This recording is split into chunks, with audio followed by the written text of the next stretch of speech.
لله رب العالمين أفضل الصلاة وأتم التسليم على سيدنا محمد وعلى آله وأصحابه أجمعين أما بعد فقد تشرفنا بحضوركم في سادة الكرام في مقدمتهم سيد الحبيب محمد أمين bin Idrus bin Syekh Abu Bakar Syafina Mulyaki.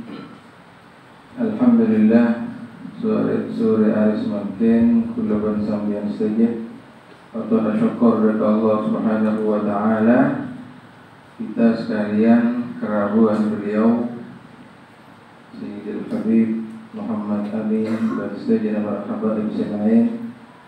Moga-moga tetia tambahan Torana rahmat dan kulaban para ajilan saja. Bajukan pada syukur kulaban sambian bisa melatih langsung beliau dan bisa yolatin oleh beliau. Alhamdulillah. Selanjutnya pun dinami onda lebih Habib kui apa yang wasiat masalih dekat kita sekalian al-ashab al-aulad atau ursulah yang kita waktu sebenarnya akhirnya terhati dari beliau wa'alaihi wa'alaihi masyukurah.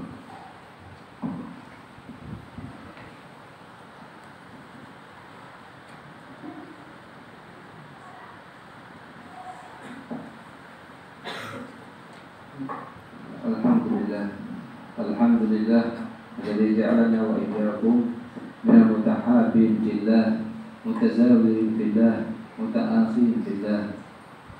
Alhamdulillah alladzi ja'alana wa iyyakum an nakuna min ansari habibina Rasulillah Muhammad bin Abdullah. Alhamdulillah alladzi akhtarana an nakuna fi ahabbil bilad ilayhi wa huwa masajidullah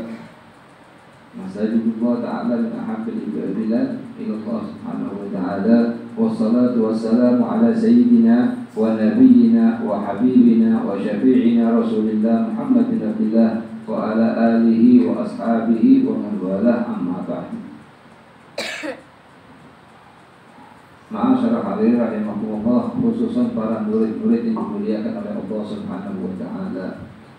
Ketahuilah bahwa kalian para murid talibul ilm paling afdalnya makhluknya Allah di buminya Allah subhanahu wa ta'ala. Kalian harus bangga bahwa diri kalian dipilih sama Allah sebagai murid-murid yang nantinya akan menjadi pasukan-pasukannya Rasulullah dalam menyebarkan syariatnya Rasulullah sallallahu alaihi wasallam. Ada beberapa hal perkara yang perlu kita ketahui yang berhubungan dengan salat asar yang baru terjadi. Yang pertama, salat qunut nazilah.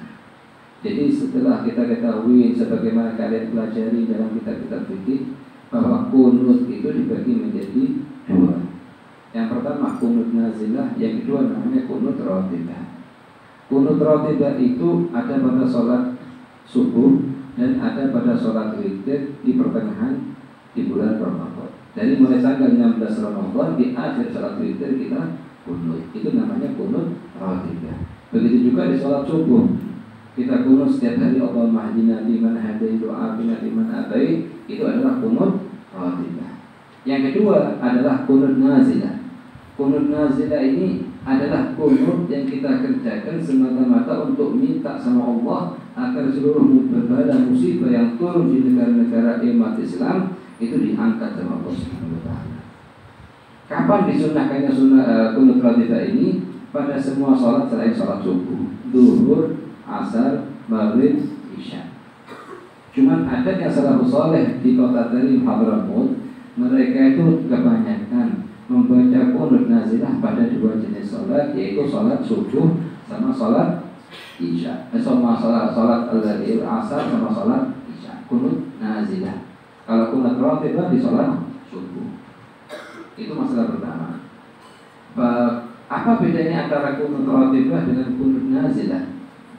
Qunut ratibah ini berbeda dengan qunut nazilah pada dua masalah. masalah yang pertama, kalau kunut rotibah kita tinggalkan, maka kita disunahkan untuk melakukan sujud sahwi. Misalnya kita sholat subuh, kita tidak baca kunut rotibah Allahumma hdina fiman hadait, maka kita disunahkan untuk membaca, untuk melakukan sujud sahwi. Lain hanya kalau kunut nazilah. Kalau kunut nazilah ini kalau kita tinggalkan tidak boleh kita sujud sahwi. Bahkan kalau kita sujud sahwi maka sholat kita menjadi batal. Itu perbedaan pertama antara kunut nazilah dengan kunut rotibah. Perbedaan yang kedua, kunut rotibah ini riwayat lafadznya diriwayatkan dari hadis Nabi Muhammad SAW. Dari dua jalur kunut rotibah. Boleh antum pakai riwayatnya Sayyidina Hasan bin Ali Anin Nabi SAW dari hadisnya Rasulullah, yaitu Allahumma hdina fiman hadait. Atau pakai riwayatnya Sayyidina Umar bin Khattab, Allahumma inna nasta'inuka wa nastaghfiruka wa nastahdik wa nu'minu bika wa natawakkalu 'alaika wa nuthni 'alaika al-khaira kullah nashkuruka wa la nakfuruk wa nakhla'u wa natruku man yakfuruk. Allahumma iyyaka na'budu wa laka nusalli wa nasjud wa ilaika nas'a wa nahfid narju rahmataka wa nakhsha 'adzabak inna 'adzabaka jiddal kuffari mulhik. Ini riwayatnya Sayyidina Umar bin Khattab. Sama-sama dibaca di kunut rotibah, yaitu kunut di sholat subuh. Cuma yang masyhur di semua negara, bahkan di Indonesia, di Hadramaut, di Mekah, Madinah, yang baca kunut itu yang dibaca adalah riwayatnya Sayyidina Al Hasan bin Ali ani Nabi Sallallahu Alaihi Wasallam. Itu yang paling masyhur. Makanya sering masyhur di masjid-masjid, Allahumma hdina fiman hadait wa afina fiman afait. Nah, sekarang kita perlu ketahui, wahai thalabatul ilm, wahai murid-murid yang dimuliakan oleh Allah Subhanahu wa taala, apa arti kunut itu sendiri? Kunut itu sendiri adalah gabungan antara pujian dan doa. Misalnya gimana? Misalnya kalau kita di sholat subuh atau di sholat apapun, kita tidak membaca dengan doa yang sudah diriwayatkan dari Nabi, mau kita buat sendiri boleh. Misalnya gimana? Allahumma firli ya ghafur. Allahumma firli doa, ya ghafur pujian. Allahumma arhamni ya rahim, sama. Itu paling singkatnya. Cuma yang lebih utama dan lebih afdal dan lebih mulia kalau kita baca di sholat subuh kunutnya riwayatnya Sayyidina Hasan bin Ali bin Abi Thalib an Nabi Sallallahu Alaihi Wasallam. Nah, misalnya kita lupa tidak baca kunut di sholat subuh atau sengaja tidak baca kunut di sholat subuh, maka kita disunahkan untuk melakukan sujud sahwi. Kalau ada sujud sahwi, tidak masalah juga. Kan hukum sujud sahwi sunnah, tidak batalkan sholat. Meninggalkan perkara yang sunnah dalam sholat tidak membatalkan sholat. Itu masalah pertama yang kita perlu kita ketahui. Yang masalah yang kedua yang sering terjadi di makmum atau di imam atau di munfarid, kapan kita disunahkan untuk menoleh waktu kita mengucapkan salam? Begini, dia mengatakan Assalamualaikum warahmatullahi, itu salah. Di mana kesalahannya? Kesalahannya dia menoleh sebelum betul-betul keluar dari sholat dengan cara mengucapkan mim di alaikum. Jadi bagaimana yang betul? Assalamualaikum baru setelah warahmatullah. Ya, Assalamualaikum baru warahmatullah. Itu masalah pertama. Jadi kita mulai menoleh dari kalimat warahmatullah. Begitu juga kedua. Masalah kedua antara salam pertama dengan salam kedua. Sebagian begini, Assalamualaikum warahmatullah. Kemudian kembali ke posisi tengah. Setelah kembali ke posisi tengah, baru kita ucapkan Assalamualaikum warahmatullah. Sunnahnya begini. Nah, kalau itu ngerjakan begini, dapat berapa sunnah sunnah? Karena para ulama menjelaskan sunnah-sunnahnya wudhu ada 200. Sunnah-sunnahnya sholat ada 1000. Kalau kita sholat 4 rakaat, ada 1000 sunnah yang harus kita atau selayaknya kita kerjakan. Sekarang seperti modelnya iltifat aja sudah ada sekian 4 atau 5 sunnah. Itu masalah pertama. Masalah yang kedua, bagi para makmum. Para makmum ini usahakan tidak memulai Assalamualaikum yang pertama, kecuali imam telah selesai dari dua salamnya. Imam sudah selesai Assalamualaikum warahmatullahi wabarakatuh, baru makmum memulai Assalamualaikum warahmatullahi. Assalamualaikum warahmatullahi.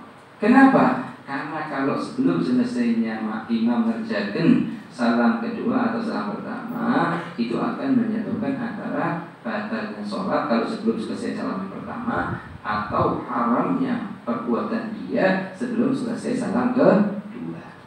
Misalnya imam belum mulai salam, makmum mendului, batal sholatnya makmum.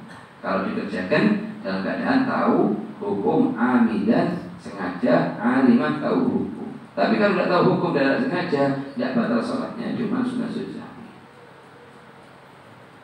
Jika terjadi di luar dalam keadaan jamaah dan berjamaah dengan imam, itu masalah kedua. Jadi bagaimana selayaknya kita sebagai makmum? Selesaikan imam, biar imam selesai dulu salatnya Assalamualaikum sampai yang kedua, baru makmum mengucapkan Assalamualaikum warahmatullahi. Assalamualaikum warahmatullahi. Itu perkara yang kedua yang terjadi di sekarang. Masalah yang ketiga, wahai para murid-murid yang dimuliakan oleh Allah Subhanahu wa taala. Sebelum sholat asar, kita dianjurkan untuk sholat sunnah qobliyah asar berapa rakaat? 4 rakaat. Rahimallahu imra'an shalla qabla asri arba'an. Allah merahmati seorang hambanya yang sholat sebelum sholat asar 4 rakaat. Terus qobliyah asar ini boleh kita kerjakan dengan satu salam. Usolli sunnah qobliyah asar 4 rakaat mustaqbilal qiblah adaan lillahi ta'ala. Boleh juga dengan 2 salam. 2 rakaat salam, 2 rakaat salam. Cuman amalannya Al-Habib Abdullah bin Alawi Al-Haddad, pengarang rotib, beliau itu kalau sholat sunnah qobliyah asar dibagi 2 dulu rakaat pertama, 2 rakaat pertama usolli sunnah qobliyah asar rakaataini lillahi ta'ala. Pada rakaat pertama dianjurkan membaca surat Idza Zulzil. Pada rakaat kedua dianjurkan membaca Wal Adiyat. Kemudian salam dari sholatnya, setelah salam mengucapkan assalamu ala malaikatillah wal muqarrabin wa ala anbiya'illah wal mursalin wa alaina wa ala ibadillahi sholihin. Kemudian beliau sholat lagi qobliyatul asar 2 rakaat. Pada rakaat pertama membaca lanjutannya Al-Qari'ah, kemudian pada rakaat kedua membaca Alhaakumut Takatsur serta surat Fatihah setelah surat Al-Fatihah. Diriwayatkan dalam sebuah hadis, barang siapa yang sholat sunnah qobliyah asar 4 rakaat dan pada tiap rakaatnya membaca Idza Zulzilat wal Adiyat Al-Qari'ah wal Hakumut Takatsur haramallahu sya'rahu wa basyarahu 'alan nar, maka Allah akan mengharamkan rambutnya dan badannya dari neraka jahanam. Yang lebih berhak untuk mengamalkan seperti sunnah ini kita masyarakat hadirin, mencari golongan thalabatul ilm secara khusus dan pada masyarakat umum secara umum. Jadi usahakan mulai besok kalau yang belum baca dibaca. Rakaat pertama baca apa? Al-Fatihah sama Idza Zulzilat. Rakaat kedua membaca Al-Fatihah sama Wal Adiyatil Dhabha. Rakaat ketiga membaca Al-Qari'ah. Rakaat keempat membaca Alhaakumut Takatsur. Setelah selesai Imam Abdullah bin Haddad salat 4 rakaat ini, beliau membaca istighfar sebanyak 70 kali. Astagfirullah. Setelah selesai 70 kali, beliau membaca doanya Nabi Allah Adam. Setelah itu baru uqimatus shalah. Dan salatul asar. Salatul asar ini paling utamanya salat. Menurut sebagian ulama, yang dimaksud dengan salatul wusta adalah salat al-asr. Jadi itu masalah apa? Masalah kedua. Di antara yang perlu kita perhatikan waktu kita akan sholat, dan masalah yang sangat penting, wahai para murid, wahai orang-orang yang dimuliakan oleh Allah Subhanahu wa taala, adalah siwak.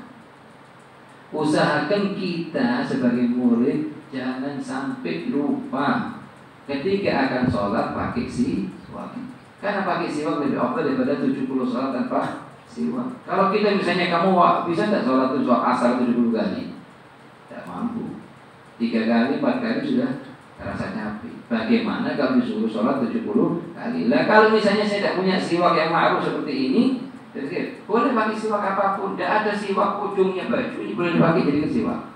Atau tisu satu biji boleh dipakai jadi siwak. Atau batangnya pohon punyanya kita sendiri atau punyanya orangnya dan mengizinkan boleh kita jadikan siwak. Yang paling berhak untuk pakai siwak adalah murid talibul ilm, murid-murid yang mencari ilmu. Karena mereka itu orang pertama yang akan menjadi contoh bagi masyarakat umum. Karena sudah murid-murid pondok yang pakai siwak, insya Allah masyarakat sekitarnya akan pakai siwak. Jadi, usahakan di antara kalian, kalau nanti kalian pulangan pondok, pulang ke rumahnya masing-masing, apa yang kalian pelajari dari guru kalian di sini, kerjakan di rumah. Jangan berubah. Jangan dianggap bahwa pulang ke rumah ini waktu istirahat. Tidak ada istirahat bagi talibul ilm, yaitu nanti di surganya Allah Subhanahu wa ta'ala. Itu istirahatnya talibul ilm. Jadi kalau di pondok itu kita merasa fi raudhah min riyadhil jannah, di taman-taman surganya Allah Subhanahu wa ta'ala. Begitu pulang kita harus tampakkan apa yang kita pelajari dari guru kita. Seluruh tertib yang diajarkan di pondok sini jangan sedikit pun kalian tinggalkan. Kalau kalian sudah bisa istiqomah, itu artinya kalian waktu mencari ilmu semata-mata karena Allah Subhanahu wa ta'ala.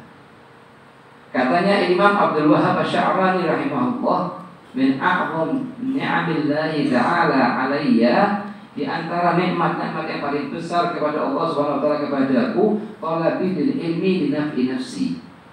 Aku belajar semata-mata untuk merubah hubunganku kepada Allah Subhanahu wa taala. Kita waktu masih belum pernah masuk pondok sini tidak tahu kita artinya baca doa setelah bangun tidur. Begitu buka matanya kita ya, langsung kita ucapkan alhamdulillah alladzi ahyana ba'dama amatana wa ilaihi nusyur. Begitu terus setelahnya kemana? Kamar mandi, rutinitas setiap hari. Diperhatikan mana kaki kanan, mana kaki kiri. Dulu kan kaki kiri. Masuk ke kamar mandi sambil baca bismillah Allahumma inni a'udzubika minal khubuthi wal khaba'ith. Keluar dari kamar mandi, perhatikan dulu, sabar sebentar, perhatikan sebentar. Mana kaki kanan, pakai kaki kiri. Dulu kan kaki kanan. Jadi mau masuk kamar mandi pakai kiri-kiri, keluar pakai kaki kanan didulukan. Sambil membaca ghufranak, ghufranak, ghufranak, alhamdulillahilladzi adhaba 'anil adha wa 'afani. Kemudian pakai masuk ke kamarnya masing-masing pakai baju, baca doanya. Alhamdulillahilladzi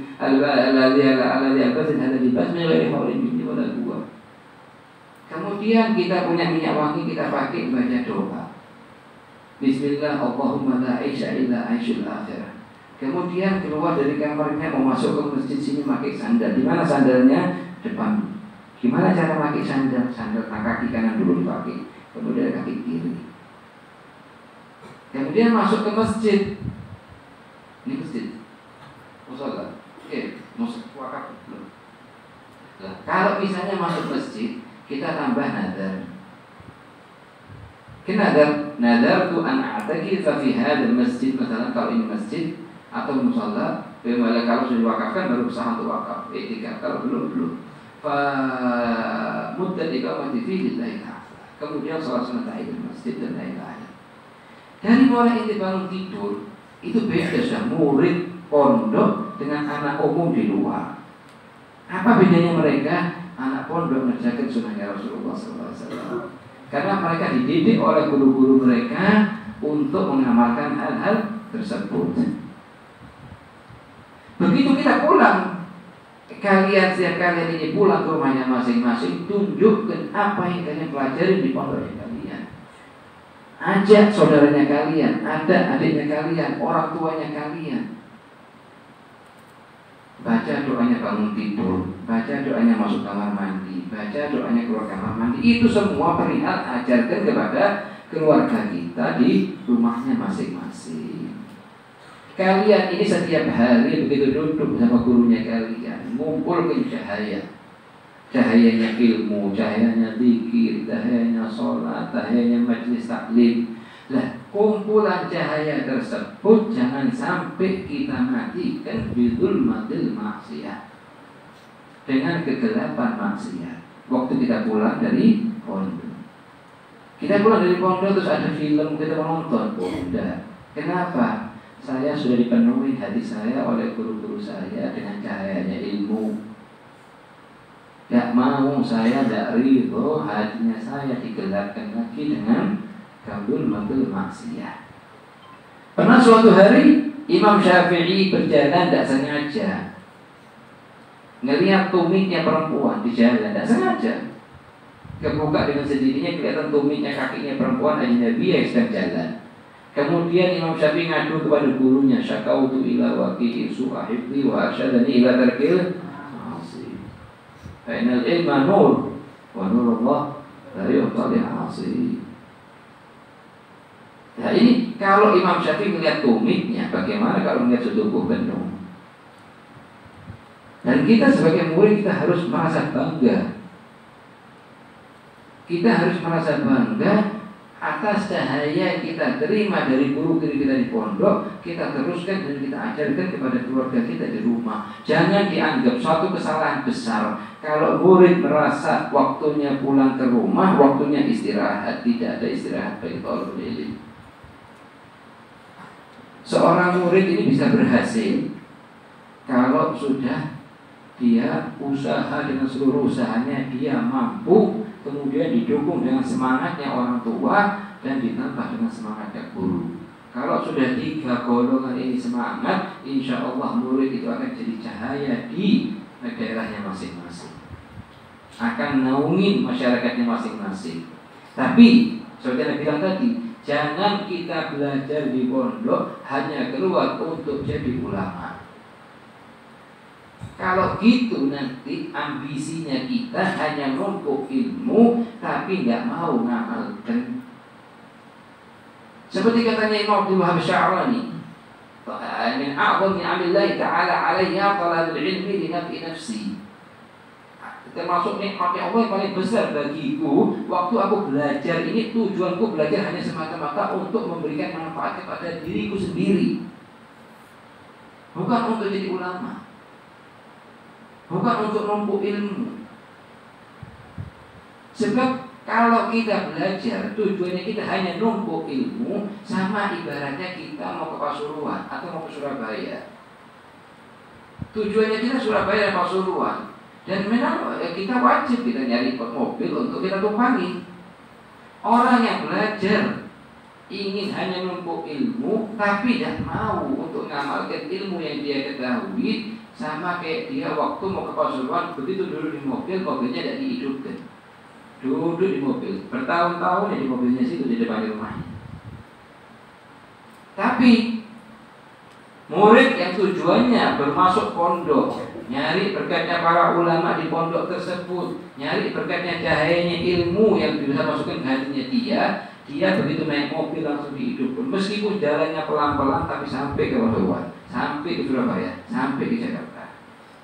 Karena mobilnya dihidupkan dan jalan dia. Loh, kalau mobilnya tapi dibiarkan duduk, dibiarkan tidak gerak, meskipun mobilnya akhir model tidak gerak.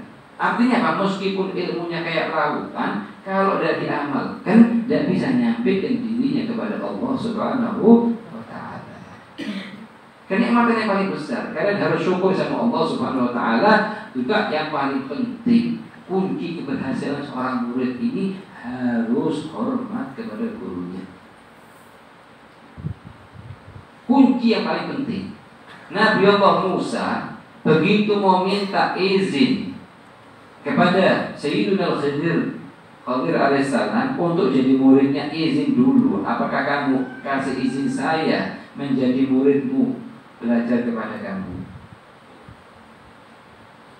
Kenapa Nabi Musa minta ketemu dengan Khidir? Sebabnya beliau pada suatu hari ceramah di Bani Israel dan ditanya oleh salah seorang Bani Israel, "Ya Musa, wahai Nabi Allah, apakah ada orang yang lebih pintar daripada kamu?" Beliau Nabi Allah Musa mengatakan tidak. Ya karena dia Nabi Musa. Cuma datang perintahnya Allah SWT, bala ya Musa, inna Abdul Qadir a'lamu minka. Sesungguhnya Nabi Khidir hambaku ini adalah lebih alim daripada kamu. Akhirnya apa? Minta Nabi Allah Musa untuk belajar kepada beliau, dikasih izin sama Allah berjumpa dengan Nabi Khidir dan belajar kepada beliau. Orang yang pertama kali keluar dari rumah nyari belajar ilmu adalah Nabi Allah Musa, belajar kepada Sayyidina Al-Khidir alaihi salam. Kita minta sama Allah Subhanahu wa taala, semoga kalian semua dikasih fatah, dibuka sama Allah hatinya kalian semua, dijadikan sama Allah ulama al-amilin al-khashi'in wa yanfa' bina wa bikum al-ibad wal bilad bijahi khairil ibad alaihi salatu wassalam. Ayo.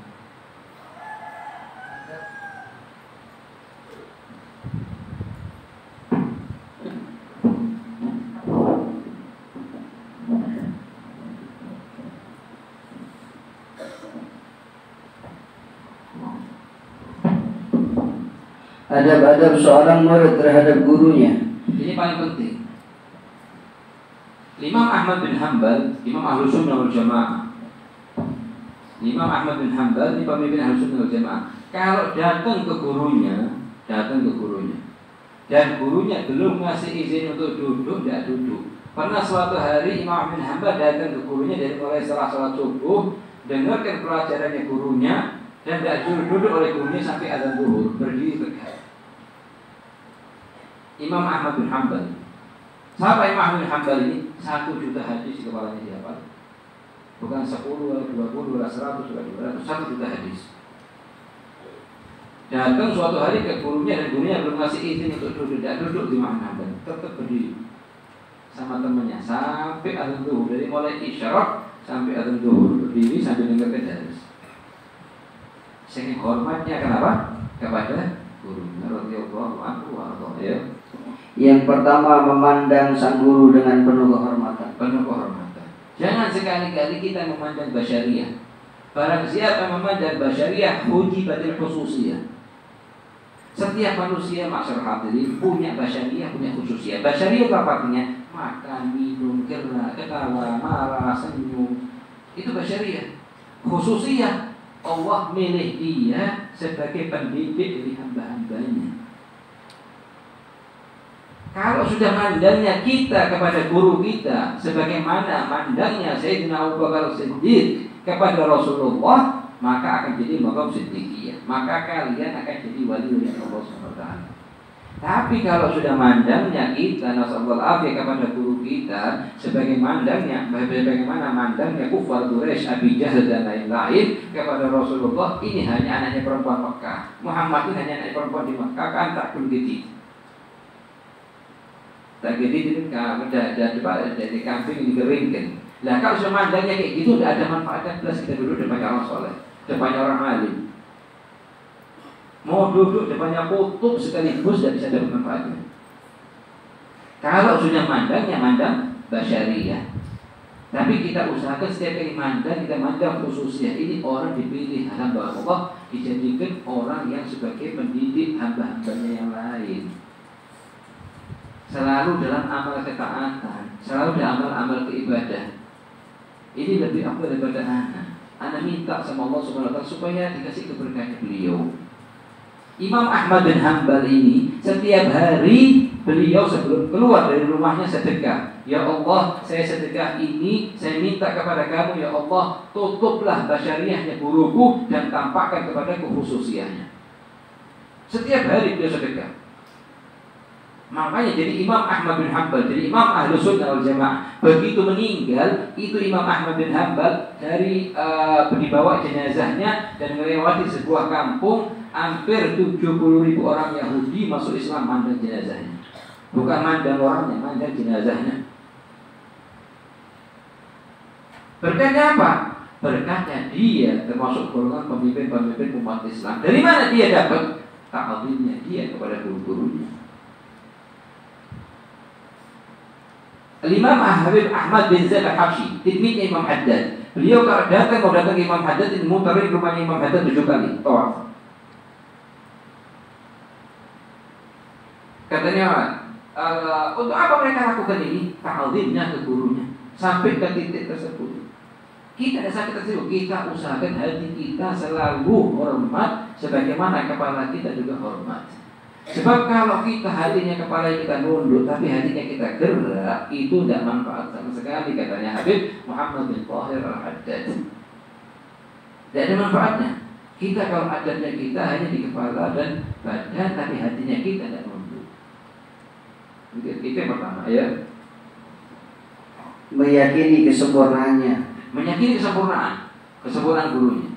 Ini salah satu syarat supaya kita berhasil waktu kita mondok, harus kita yakinin guru kita sempurna.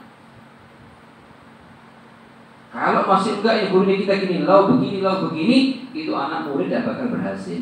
Kalau sampai berani timbul katanya salafus saleh di hatinya murid atau di lisannya, kalau seandainya guru saya berbuat begini kan lebih utama, itu tidak bakal berhasil untuk muridnya. Tidak bakal berhasil kemudian dalam waktu masa belajar. Ya. Dan selalu berprasangka baik terhadapnya. Berprasangka baik terhadapnya. Itu husnudzon kita wajib bagi setiap muslim, khususon kepada orang tua ruhnya kita. Karena orang tuanya kita tiga. Yang pertama orang tua yang melahirkan kita, abah ibu kita. Yang kedua orang tua yang mendidik jiwa kita, itu guru kita. Yang ketiga orang tua yang memasrahkan putrinya kepada kita, yaitu mertua kita. Tiga-tiganya orang tua kita. Dan kita wajib husnudzon kepada mereka semua. Apalagi yang paling utama yaitu ruh, abur ruh, abahnya nyawanya kita, yaitu guru-guru kita. Husnudzon matlub, perkara yang dianjurkan. Jadi kalau sudah kita mau dulu depannya kutub, depannya wali, tapi kita tidak punya husnudzon, tidak sama sekali dapat dari sir barokahnya dia. Pada suatu hari ada seorang perempuan punya hajat ingin ziarah Habib Abdul Qadir bin Ahmad As-Segaf di Jeddah. Perempuan ini ada di kota Madinah. Apa hajatnya dia? Ingin minta air barokah anaknya sakit. Di mana posisinya di Madinah? Baru-baru ini kejadian sebelum nikahnya Habib Qadir As-Segaf. Di perjalanan dia berangkat dari Madinah ke Jeddah itu butuh 400 kilo. Sampai di rumahnya Habib Qadir As-Segaf, ditemuin anaknya Habib Muhammad bin Abdul Qadir. Habib Muhammad minta maaf ke orang perempuan tersebut. Habib Qadir belum bisa ditemui karena keadaannya sakit. Habib Qadir seumurnya 100 lebih. Sakit, tidak bisa ditemui dan katanya dokter tidak bisa nafasnya, tidak mampu menerima nafas orang lain. Akhirnya apa? Akhirnya sudah pulang ke perempuan. Dari pintunya rumah Habib Qadir pulang. Di pertengahan jalan itu perempuan tidak sengaja ketiduran. Di mimpi didatangi Habib Qadir Ahmad As-Segaf. Ya fulana, labbaik ya Habib. Ente datang ke rumahnya tadi, na'am ya Habib. Hajatnya ente ingin dapat sembuhan untuk anaknya ente, dan na'am ya Habib. Absyir kata. Terimalah kabar itu dariku. Sesungguhnya insya Allah kamu tidak sampai ke Madinah nanti kecuali anaknya kamu sudah sembuh dari penyakitnya. Begitu nyampe ke rumahnya masyarakat hadirin, yang anak berhari-hari tidak bangun dari ranjangnya, sudah berdiri sendiri, mandi sendiri. Ini berkatnya apa? Berkatnya husnudzonnya dia perempuan ini kepada Habib Qadir bin Ahmad As-Segaf. Jangan dianggap ini haula sholihin hanya bisa mandang seukuran pandangan mata. Lah. Tapi pandangannya mereka kalau sudah mandang dengan basirahnya, itu tidak ada satupun yang menghalangi. Bukan tembok, bukan gunung, bukan jarak. Suatu orang masuk ke masjidnya Rasulullah di zamannya Sayyidina Utsman bin Affan. Seraya Sayyidina Utsman bin Affan lagi khutbah Jumat. Kemudian Sayyidina Utsman bin Affan berubah perkataannya, mengatakan masuk ke masjid sedangkan di wajahnya ada bekas zina. Sayyidina para sahabat yang lain mengatakan, "Wahyun ba'da Rasulillah?" Apakah ada wahyu setelah Rasulullah? Dan tidak. Walakin Rasulullah mengatakan, "Ittaqu firasatul mu'min fa innahu yanzuru bi nurillah." Hati-hati dengan firasatnya seorang mukmin, bisa mandang dengan cahayanya Allah Subhanahu wa taala. Jadi para aulia, para sholihin, para guru-guru ini mereka dikasih khususiyah sama Allah, dipilih untuk jadi khalifahnya Rasulullah dalam menyebarkan syariatnya Rasulullah Sallallahu Alaihi Wasallam. Orang yang pertama kali harus kita dukung itu mereka, karena kita dukung mereka hakikatnya dukung Rasulullah Sallallahu Alaihi Wasallam. Dukung Rasulullah hakikatnya dukung Allah Subhanahu wa taala. Sebagaimana sifatnya para muhajirin dan ansor, ya. Karena hal tersebut merupakan sarana yang paling kuat bagi seorang murid untuk mendapatkan keberkahan dan kemanfaatan ilmu. Kemanfaat ilmu. Kalau sudah murid mengagungkan gurunya, itu insya Allah kita harapkan nanti akan jadi ulama yang manfaat ilmunya. Manfaat ilmunya. Jadikan ulama yang bermanfaat ilmunya, jadikan ulama yang khasyid khaif. Innama yakhsyallaha min ibadihi al-ulama. Alif wal lam di sini al-ulama di sini menunjukkan bukan semua ulama, tapi al-ulama ahlul khasyah wa ahlul tawadhu yang tampak di wajah mereka seperti guru kita. Allah yahfadhu wa yatawwal umruh wa yanfa'una bihi wa bi'ulumihi. Ini tampak dari wajahnya tawadhu, tampak dari wajahnya al-ilm, tampak dari wajahnya al-khasyah. Nunjukkan apa? Nunjukkan beliau sendiri ngambil dari gurunya begitu, dan gurunya ngambil dari gurunya begitu dengan syarat muttasil sampai ke baginda Muhammad sallallahu alaihi wasallam. Ini kita bangga masyarakat ini. Kita dikasih duduk dengan orang-orang soleh, itu maksud itu banggaan yang paling besar. Ya. Juga ridha dari sang guru.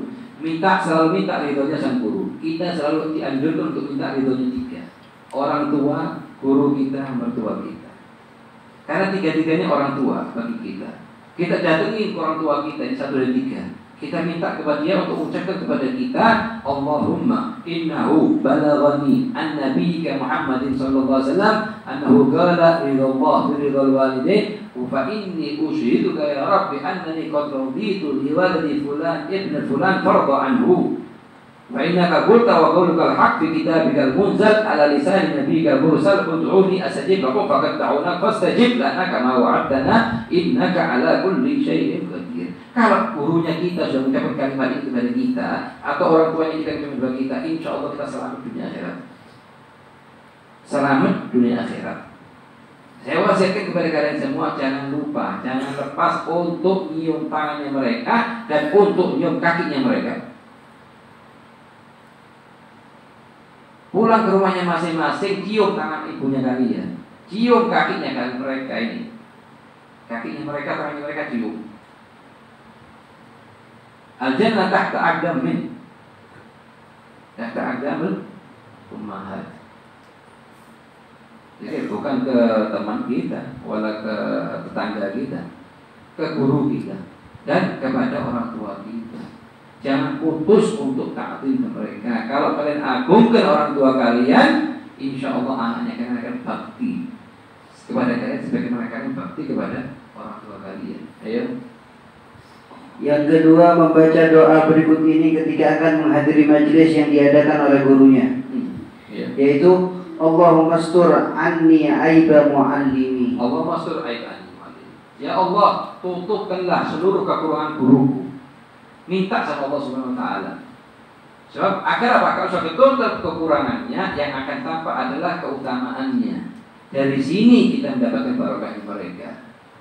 Karena ya masyarakat hadirin, yang paling utama itu bukan kita bisa duduk dengan para orang soleh, bukan kita bersusuk dengan mondok di Kiai Fulan, Habib Fulan, bukan. Yang paling utama adalah kita waktu duduk dengan mereka, kita dikasih sama Allah bisa menjaga adab dan hormat kita kepada mereka.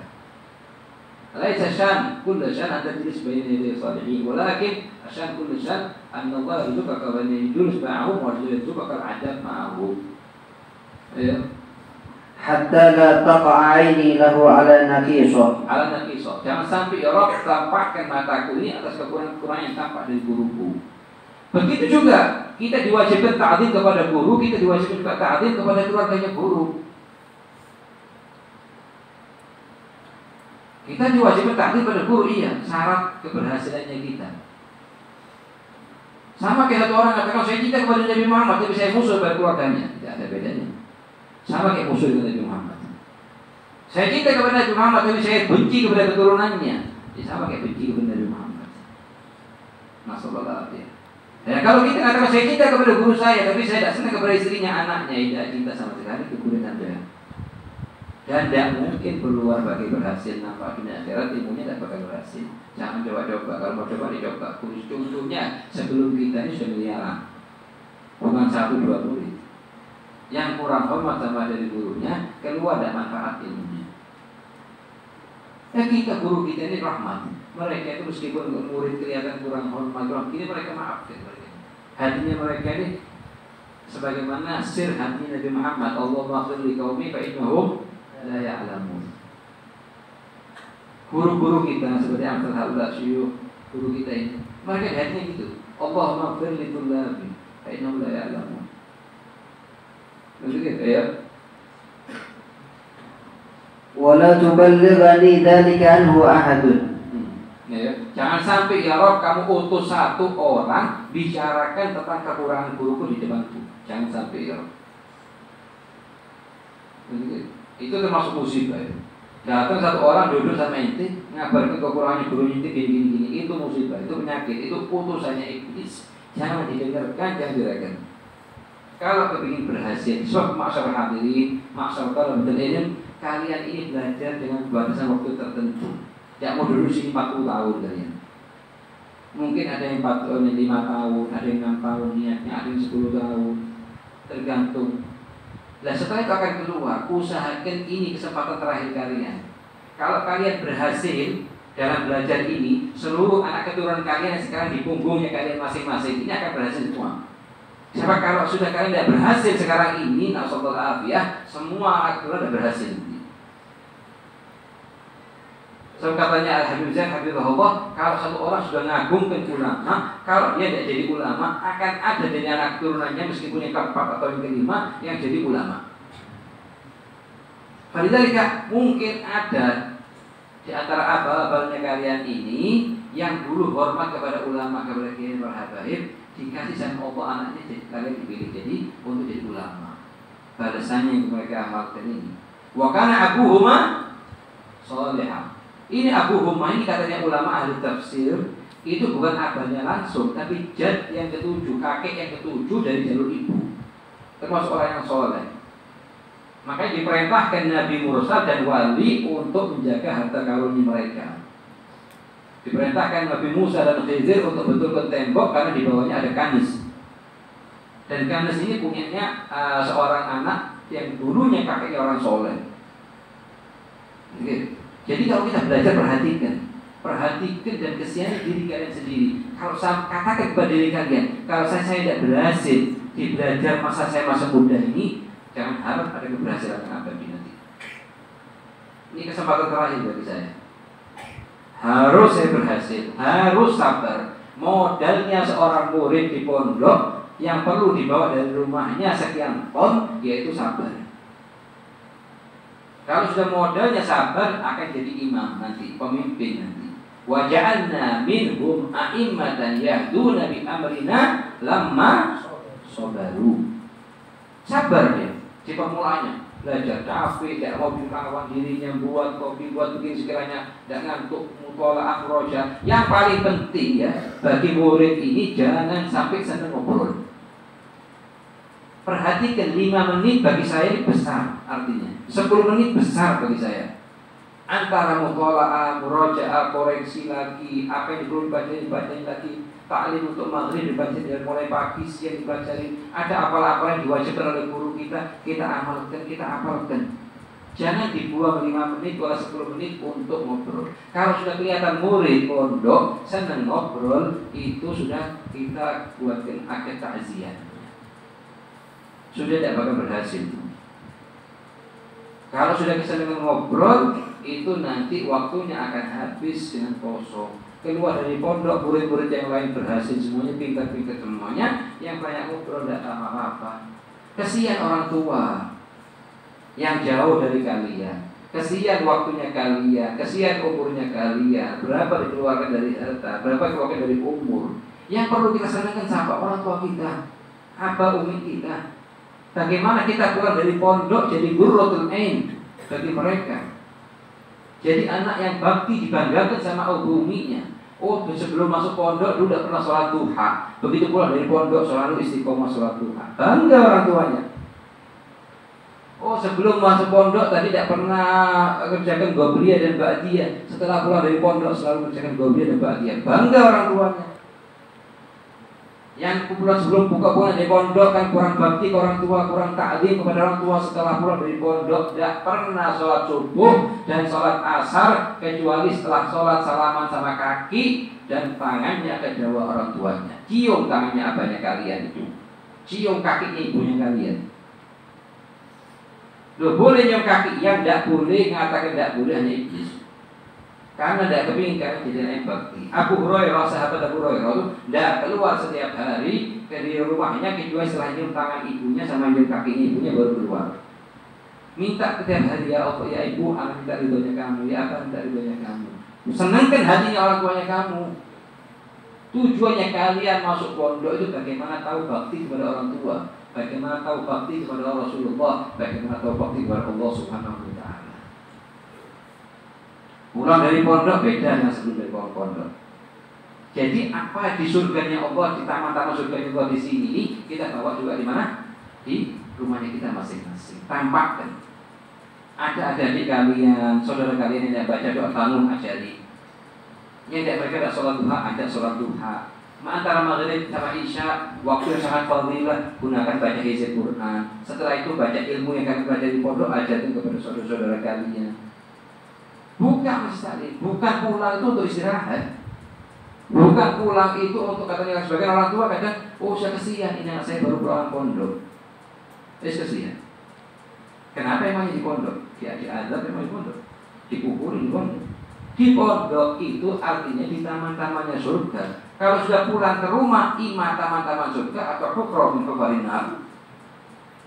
Satu dari dua, begitu pulang ke rumahnya masing-masing, rumahnya itu bisa berubah jadi tamannya surga juga, bisa juga jadi berubah dari lubang-lubangnya neraka jahanam. Kalau sudah pulang ke pondok nanti sebagai orang tua kan dikasih ini dibikin HP baru karena pulang pondok, kemudian duduk setengah jam melihat film-film tidak enak. Habis sudah hari dikumpulkan setahun di pondok. Kita jaga pandangan kita, karena kita beda dengan yang lain. Thalabul ilm itu paling mulianya orang. Dan bisa tampak kemuliaannya dia waktu dia jaga sunnahnya Rasulullah, waktu dia jaga ilmunya, kehormatan ilmunya, jaga cahaya ilmu. Makanya katanya Imam Malik kepada Imam Syafi'i, ya Muhammad bin Idris, ra'aitu fi qalbika nur, aku lihat di hatinya kamu cahaya, wa iyyaka, dan hati-hatilah an tudfi'ahu bi dzulmatil maksiyah. Kamu matikan cahaya tersebut dengan apa? Kegelapan maksiat. Jadi usahakan begitu kita pulang ke pondok, baktinya kita kepada orang tua lebih semangat daripada sebelum berangkat ke pondok dulu. Ya. Yang ketiga, tidak menjawab masalah jika tidak ditanya. Begitu. Kalau guru nanya misalnya hukum ini kepada fulan, yang lain jangan jawab. Itu termasuk jaga adab. Kadang murid tanya, guru nanyanya ke satu misalnya, yang ini jawab. Itu termasuk salah adab kita kepada guru kita.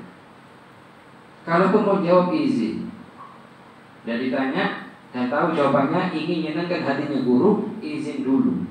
Itu termasuk faktor menjaga adab kita kepada guru kita. Ya. Tidak menanyakan masalah tatkala sang guru masih sedang menerangkan ilmu. Nah, tatkala guru masih menerangkan ilmu diputus dengan kalimatnya dia. Nanti semua maklumat perincian-perincian yang akan dia keluarkan ketutup gara-gara dia. Usahakan biarkan dulu selesai dulu, punya pertanyaan tulis di kertas. Setelah selesai pertanyaan apa penjelasannya guru, baru kita tanya. Itu usul adab yang perlu kita perhatikan. Kenapa? Karena kalian putus omongannya guru dengan pertanyaan kalian, itu nanti yang lain tidak memahami, tidak konsen lagi, yang guru keputus waridnya. Ya. Yang kelima, memanggil sang guru dengan panggilan yang baik dan sopan. Dengan sopan. Ya Ustaz, ya Syekh. Bukan cuma dengan panggilan dan namanya, bukan dengan kenapa panggilannya dia. Jadi kan Imam Syafi'i mengatakan, Imam Ahmad bin Hanbal mengatakan 40 tahun aku di sujudku selalu mengucapkan Rabbi ufirli wa li walidayya wa li syaikhi Muhammad bin Idris Syafi'i warhamhum kama rabbayani shaghira. Ya. Yang keenam, tidak membuat hati sang guru tersinggung dengan perbuatan dan perkataannya. Itu jaga adabnya. Jadi kita bagaimanapun gerakannya kita izin minta kepada guru akan sampai perbuatannya kita menyinggung hatinya mereka. Kalau sudah tersinggung, tidak akan ada sisa keberkahan ilmu yang kita terima.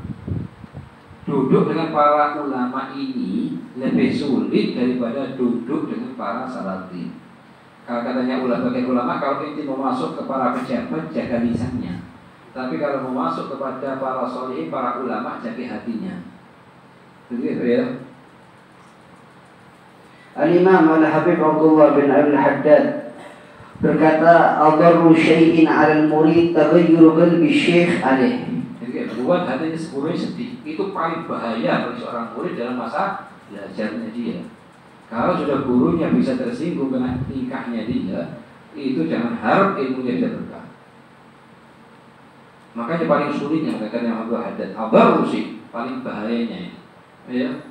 Walau ijtama'a ala islahihi ba'da dhalika masyayikhul masyriq wal maghrib lam yastati'uhu illa an yarda anhu syaikhuh. Kalau setelahnya itu dia enggak ini buat hatinya gurunya sedih. Kemudian mau belajar pada guru-guru yang lain. Alas, dengan belajar guru yang lain, itu semua guru dan masyriq dan maghrib tidak dia bisa memberikan syafaat kepada muridnya dia ini yang telah kurang ajar kepada gurunya sampai dia sendiri datang kepada gurunya minta maaf. Katanya Abdul Haddad. Ya. Al-Imam Abu As-Sahal Saluki berkata, "Uququl walidain tamhuhu taubah." Nah, jadi durhaka kepada orang tua kita yang melahirkan bisa dihapus dengan taubat. Tapi durhaka kepada guru kita tidak bisa. Hatta pun taubat tidak bisa. Sampai kita minta datang ke guru kita minta maaf apa yang terjadi pada diri kita dan mereka mau maafkan kita, itu baru diterima taubatnya kita. Ya. Wa uququl ustadzan la yamhu syai'un albattah. Tidak bisa dihapus dengan apapun.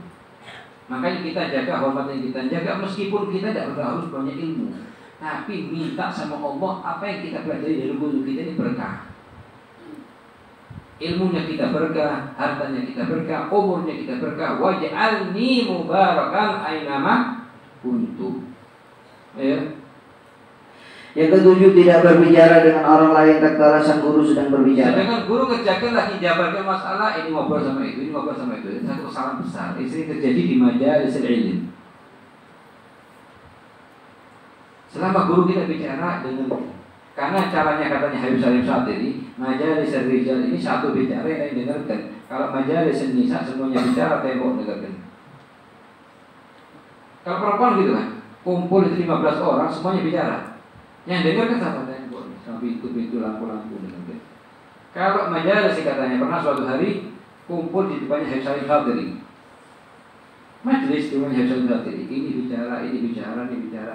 Terus Habib Salim Syatiri ngambil mikrofon, saya mengucapkan, ini majelisnya orang laki atau perempuan? Tidak banyak ngomong saja. Ini majelisnya orang laki atau perempuan?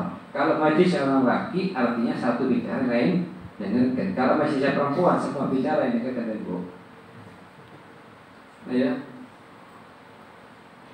Yang kedelapan, menghormati anggota keluarga sang guru juga teman dan tamunya. Iya, itu termasuk salah satu adabnya. Sampai Rasulullah memerintahkan sahabat semua untuk menjaga perasaannya Sayyidina Abu Bakar Siddiq. Kata Sayyidina Abu Bakar, kata Rasulullah, barang siapa ganggu Sayyidina Abu Bakar Siddiq, maka jangan ganggu aku.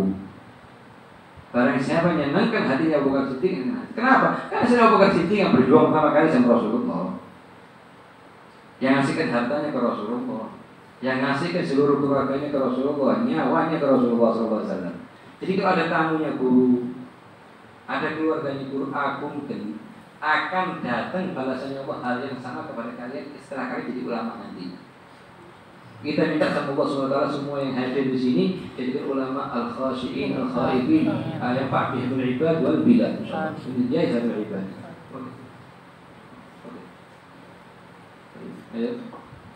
Yang kesembilan, menulis faedah ilmu yang didapatkan dari sang guru, kemudian mengajarkannya kepada orang lain. Termasuk katanya Habib Zain, ini satu kesalahan besar. Kata dia bilang hadir majlis taklim, majlis zikir, tidak bawa pulpen, tidak bawa kertas.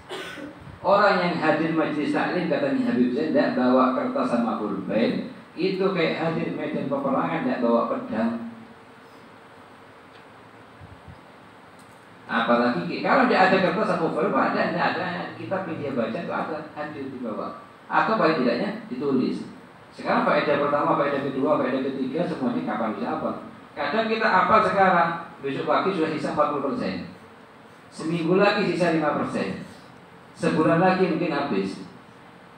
Lah kalau kita tulis enggak, kita tulis tidak bakal lupa, ya. Yang ke-10, mengikuti seluruh perintah sang guru selama perintah tersebut tidak bertentangan dengan hukum syariat. Itu semua guru mengatakan masuk segini, jam segini, keluar jam segini. Usahakan orang tepat waktu. Dengan perintahnya guru tidak pernah sama sekali ditinggalkan. A, B, B, diperintahkan C, C juga. Betul ya? Sayyidina Ali bin Abi Thalib radhiyallahu anhu berkata, an Amirul Mukminin Ali bin Abi Thalib radhiyallahu anhu qala min haqqil muallimi alaik an tusallima 'alan nas 'ammatan wa takhussahu dunahum bi tahiyyatin. Jadi di antara hak-haknya orang alim kepada seorang murid itu kalau mau datang sampean ini ada guru kalian, ada ulama yang lain, salaman ke siapa? Salaman ke gurunya dulu secara khusus. Baru secara ulama yang lain secara umum. Itu katanya haknya seorang murid kepada gurunya, katanya Sayyidina Ali bin Abi Thalib, ya. Wa an tajlisa amamahu, duduk di depannya, bukan duduk di sampingnya. Jadi kan Jibril alaihissalam waktu ngajarkan, nanya berubah bentuk, ngajarkan kepada sahabat bagaimana belajar dari Nabi Muhammad, dulu di depannya kakinya Nabi Muhammad SAW. Jadi ya, wala tushiranna 'indahu bi yadik, hatta nyusan kan, bilang baca ke temannya, itu ambil depannya gurunya, tidak main bari, bukan sesuatu dianjurkan depannya, tidak bagus. Kita ada banyak guru lagi ngajarkan, lagi jelaskan, kita ngomong sama temannya, ambil itu, ambil ini. Betul. Usahakan pandangan kita hanya satu arah dan kita jaga diri kita. Tidak nyuruh nunjuk sini, nunjuk situ. Ya. Wala tanbuzanna bi ainaik. Wala tanbuzanna bi ainaik. Mana nih? Oh, udah kasih. Ya. Wala taqulanna qala fulan khilafa ma taqulu. Oke, makanya ini. Ya Ustaz, tapi saya dengar dari alim fulani atau di kitab fulani itu tidak sesuai dengan apa yang kalian Ustaz jabarkan barusan. Itu mana yang bagi, tidak termasuk adab. Di atasnya ilmu ini butuh namanya adab. Suatu hari muridnya Habib Abdul Haddad namanya Ahmad Al-Hasawi. Ahmad Al-Hasawi dari kota Thaif berangkat ke Hadramut belajar ke Imam Abdullah bin Al-Haddad. Suatu hari beliau ini Ahmad Al-Hasawi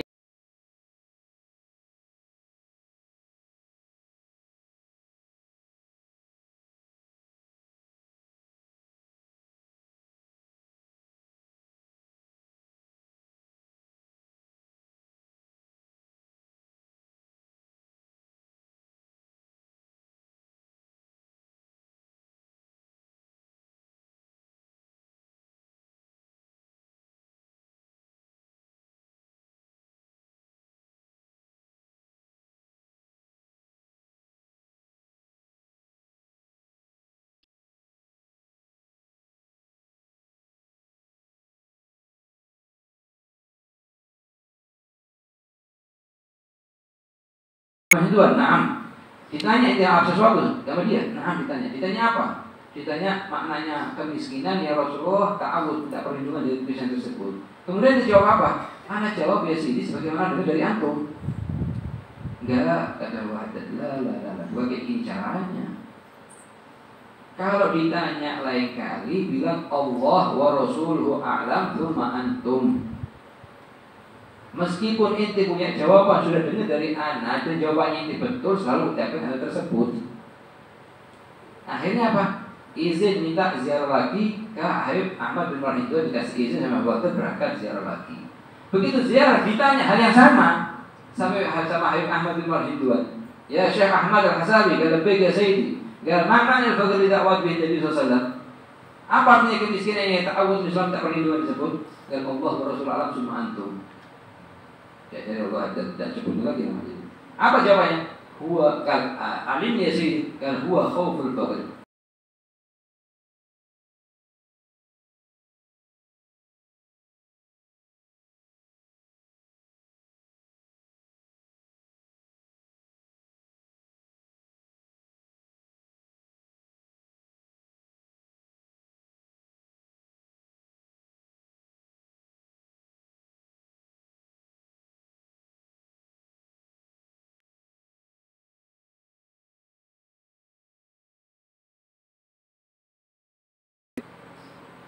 Berkatnya apa dapat dua faedah ini?